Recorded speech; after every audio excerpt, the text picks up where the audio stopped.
अस्सलामुअलैकुम दोस्तों, सोचिए मूवीज में हमने देखा है कि शहरों को तूफान, सुनामी या अजीब वाकयात ने तबाह कर दिया, लेकिन आज वो खौफनाक मंजर हकीकत बन चुका है।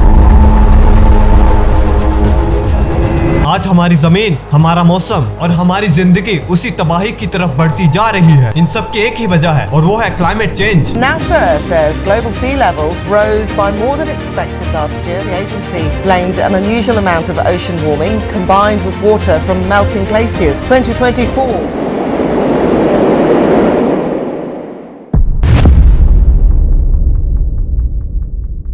दोस्तों, सबसे पहले हम समझते हैं कि क्लाइमेट चेंज असल में है क्या। क्लाइमेट चेंज एक ऐसा प्रोसेस है जिसमें जमीन का मौसम, टेम्परेचर, बारिश और हवा के पैटर्न्स लॉन्ग टाइम में बदलते हैं। इस बदलाव के पीछे दो बुनियादी फैक्टर्स हैं, नेचुरल और एंथ्रोपोजेनिक फैक्टर्स। नेचुरल फैक्टर्स यानी volcanic corruption, solar radiation level changes और ओशन करंट। वोल्केनिक करप्शन है जब वोल्केनो फटते हैं तो उनसे बहुत ज्यादा ऐश और सल्फर डाइऑक्साइड निकलता है। ये पार्टिकल्स एटमॉस्फेयर में जाके सूरज की रोशनी को टेम्परेरी ब्लॉक कर देते हैं, जिससे शॉर्ट टर्म कूलिंग इफेक्ट पैदा होता है। लेकिन ये कूलिंग अक्सर टेम्परेरी होती है और इरप्शन के बाद नेचर अपना बैलेंस फिर से हासिल कर लेती है। सोलर रेडिएशन लेवल चेंजेस का मतलब सूरज से निकलने वाली एनर्जी में छोटी मोटी तब्दीलियां होती रहती हैं। सन स्पॉट्स और सोलर साइकिल से सोलर रेडिएशन के लेवल में चेंजेस होते हैं। ये चेंजेस डायरेक्टली अर्थ के टेम्परेचर को इफेक्ट करते हैं। हालांकि इनमें से कुछ वेरिएशन नेचुरल है, लेकिन इनका लॉन्ग टर्म क्यूमुलेटिव इफेक्ट भी क्लाइमेट पर पड़ सकता है। ओशन करंट्स यानी समुद्री लहरें और करंट्स जैसे कि अल नीनो और ला नीनो ग्लोबल क्लाइमेट को रेगुलेट करते हैं। ये वार्म और कोल्ड वाटर को रीडिस्ट्रीब्यूट करते हैं, जिससे वेदर पैटर्न्स में फर्क आता है। ओशन करंट्स ने ना सिर्फ कोस्टल एरियाज बल्कि ग्लोबल वेदर सिस्टम को भी कंट्रोल में रखा है, इसलिए उनका तब्दील होना क्लाइमेट चेंज के लिए इंपॉर्टेंट इंडिकेटर है। अभी बात करते हैं एंथ्रोपोजेनिक फैक्टर्स यानी ह्यूमन फैक्टर्स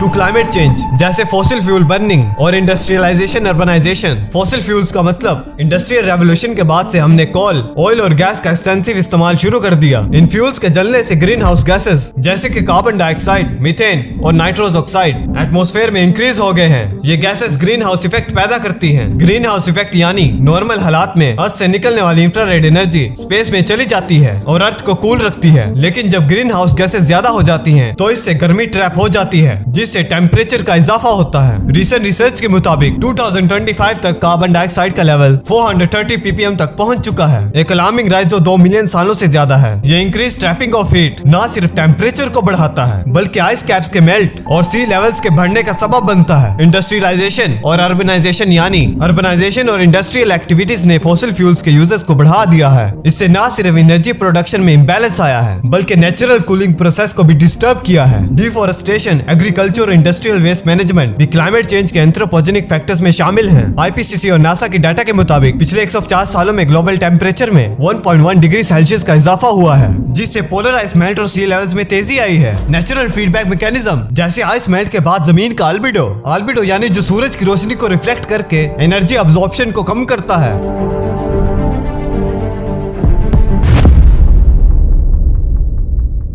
जब हमने समझ लिया कि क्लाइमेट चेंज कैसे होता है, तो अगला सवाल है इसका असर कितना गहरा है। इस चैप्टर में हम रिसेंट इवेंट्स और डाटा के जरिए इसकी हकीकत को समझेंगे। Firstly 2025 Los Angeles wild fire में रफली 40,588 एकड़ बर्न हुआ। अल जजीरा की रिपोर्ट के मुताबिक ये एरिया पेरिस से बड़ा था। ये ना सिर्फ कैलिफोर्निया बल्कि दुनिया भर के शहरों के लिए एक अलार्म है। एक्सट्रीम हीट वेव से हेल्थ इशू, हीट स्ट्रोक्स और डिहाइड्रेशन बढ़ गए हैं। Secondly recent flood south Asia और यूरोप के कुछ इलाकों में दिखाते हैं कि बारिश का पैटर्न अनप्रेडिक्टेबल हो चुका है। इंटेंसिफाइंग हरिकेन्स और ट्रॉपिकल स्टॉर्म्स कोस्टल एरिया के लिए बहुत बड़ा खतरा बन चुके हैं, जिससे इकोनॉमिक लॉस और ह्यूमन डिस्प्लेसमेंट में इजाफा हो रहा है। मोरओवर एग्रीकल्चर पर क्लाइमेट चेंज का सीधा असर होता है। अनप्रेडिक्टेबल रेनफॉल और बढ़ते हुए टेम्परेचर से फसलों की पैदावार गिर जाती है, जिससे फूड सिक्योरिटी में सवाल उठते हैं। डेवलपिंग कंट्रीज को इससे सबसे ज्यादा नुकसान हो रहा है, क्योंकि उनके पास प्रॉपर इंफ्रास्ट्रक्चर और रिसोर्सेज नहीं है। फर्दरमोर राइजिंग सी लेवल और एक्सट्रीम वेदर इवेंट्स ने हजारों लोगों को अपने घर छोड़ने पर मजबूर कर दिया है। क्लाइमेट रेफ्यूजीज का कौन सा आम होता जा रहा है। पोल्यूटेड एयर और कंटामिनेटेड वाटर की वजह से रेस्पिरेटरी और वाटर बोर्न डिजीज में भी इजाफा देखने को मिल रहा है। साइंटिफिक रिपोर्ट के मुताबिक पिछले 10 सालों में एक्सट्रीम वेदर इवेंट में 40% तक इजाफा हुआ है। अगर ग्रीन हाउस गैस इमिशन को भी कंट्रोल न किया गया तो ग्लोबल टेम्परेचर 2 डिग्री सेल्सियस या उससे ज्यादा बढ़ने का खतरा है, जिससे रिवर्सिबल डैमेज हो सकता है।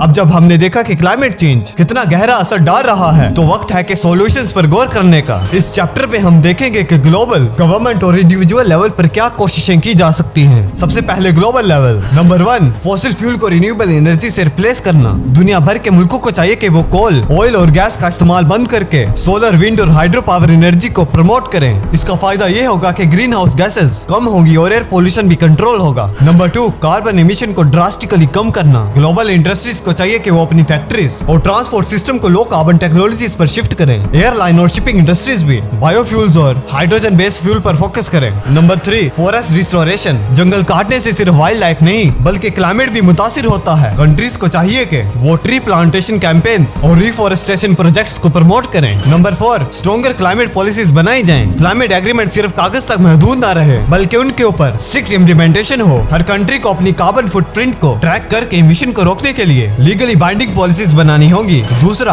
Government level implementation. Number 1, carbon tax और इंडस्ट्रियल रेगुलेशंस। गवर्नमेंट को चाहिए कि वो कार्बन टैक्स इंपोज करें ताकि कंपनीज फॉसिल फ्यूल का इस्तेमाल कम करें और क्लीन एनर्जी पर इन्वेस्ट करें। नंबर 2, पब्लिक ट्रांसपोर्ट और इलेक्ट्रिक व्हीकल्स को प्रमोट करना। Government metro systems, electric buses और ईवी चार्जिंग स्टेशंस को बढ़ावा दे ताकि लोग पेट्रोल और डीजल पर कम डिपेंड करें। नंबर 3, ग्रीन इंफ्रास्ट्रक्चर डेवलप करना। शहरों में ग्रीन बिल्डिंग्स, वर्टिकल फॉरेस्ट और सोलर पावर्ड होम्स का निजाम डेवलप किया जाए ताकि अर्बन एरियाज भी क्लाइमेट फ्रेंडली हो। नंबर 4, वाटर कंजर्वेशन सिस्टम को बेहतर बनाना। गवर्नमेंट इरिगेशन और वाटर मैनेजमेंट पर फोकस करें ताकि पानी जाया ना हो और ड्राउट्स का रिस्क कम हो। ड्रिप इरिगेशन और रेन वाटर हार्वेस्टिंग को आम बनाया जाए। नंबर 5, रिसर्च और इनोवेशन पर इन्वेस्टमेंट। गवर्नमेंट नई कार्बन कैप्चर टेक्नोलॉजीज, जियो इंजीनियरिंग और सस्टेनेबल मटेरियल्स पर रिसर्च के लिए फंड्स दें ताकि नए सॉल्यूशंस डेवलप हो सकें। ये कोई एक स्पेसिफिक गवर्नमेंट को मैसेज नहीं है, ये हर कंट्री की गवर्नमेंट के लिए मैसेज है। तीसरा, इंडिविजुअल लेवल इम्प्लीमेंटेशन, यानी आप लोग। नंबर 1, एनर्जी बचाना और क्लीन एनर्जी का इस्तेमाल करना। लाइट्स और अप्लायंसेस बंद करें, सोलर पैनल्स लगवाएं ताकि घरों की एनर्जी नीड्स क्लीन सोर्सेस से पूरी हो सके। एनर्जी एफिशिएंट अप्लायंसेस जैसे एलईडी बल्ब और इन्वर्टर एसी का इस्तेमाल करें। नंबर 2, सस्टेनेबल ट्रांसपोर्ट का इख्तियार करना। जहां मुमकिन हो साइकिलिंग, वॉकिंग या कार पूलिंग करें। पब्लिक ट्रांसपोर्ट का ज्यादा इस्तेमाल करें ताकि फ्यूल कंजम्पशन कम हो। पेट्रोल और डीजल कार की जगह हाइब्रिड या इलेक्ट्रिक व्हीकल्स की तरफ शिफ्ट करें। नंबर 3, प्लांटेशन और ग्रीन स्पेसेस का हिस्सा बनना। घरों और नेबरहुड्स में दरख्त लगाएं ताकि कार्बन डाइऑक्साइड अब्सॉर्ब हो सके। किचन गार्डनिंग और रूफटॉप गार्डनिंग को इंप्लीमेंट किया जाए। नंबर 4, रिड्यूस, रीयूज, रिसाइकल को अपनाना। प्लास्टिक और सिंगल यूज आइटम का कम इस्तेमाल करें। कपड़ों, फर्नीचर और इलेक्ट्रॉनिक्स को रिसाइकल करें ताकि वेस्ट प्रोडक्शन कम हो। ऑर्गेनिक वेस्ट को कंपोस्ट करें ताकि मीथेन गैस का एमिशन कम हो। दोस्तों, अब वक्त आ गया कि हम सब मिलकर अपने फ्यूचर को बचाएं। हर छोटी कोशिश, रिन्यूएबल एनर्जी का इस्तेमाल हो या ट्री प्लांटेशन, हमारे प्लेनेट को सस्टेनेबल फ्यूचर की तरफ ले जा सकती है। अपने दोस्तों के साथ शेयर करें